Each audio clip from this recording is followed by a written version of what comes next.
If you choose to appoint me to the vacant receptionist position, you will acquire a dynamic and skilled individual who is a real team player.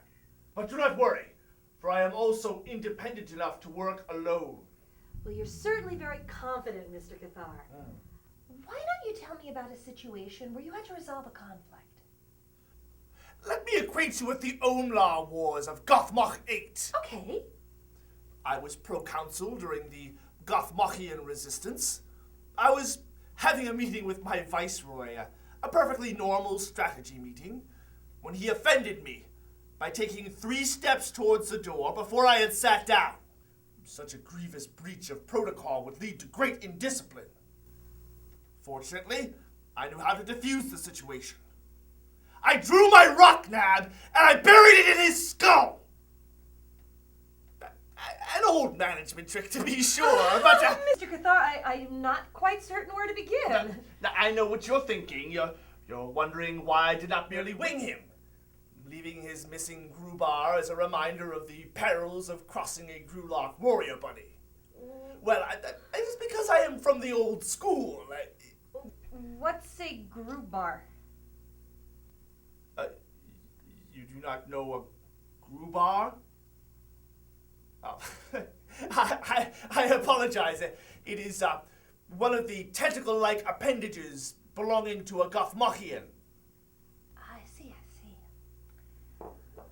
Well, we do things a little differently here in America.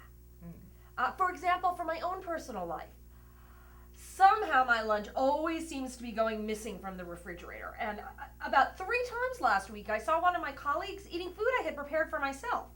Now, I was thinking about going to his boss about it, but then it occurred to me... Someone is stealing your very food? On my life as a Grulok warrior bunny, I will make him sorry he crossed your path. He will know my blade, and you will know that none in this quadrant can answer phones for Jerry Mac Incorporated. Like Cathar, Visco to the 7th Dinar! Okay. We don't use weapons here. I apologize. I had forgotten that death is fatal for your species. It is not fatal for the beings in my sector. Really? Yes. In fact, after I killed my viceroy, he totally came back the next morning and admitted that I was right. He took me out for what you on Earth would call a beer. We chest bumped manfully and it was all forgotten.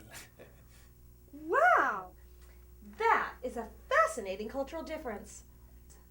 I have always thought so. I just think the world is such a wonderful and diverse place. For instance, did you know that in Thailand, you're not allowed to touch someone on the head? Isn't that interesting? Not even if you are punishing them for bringing you insufficient onion rings? No! I have much to learn.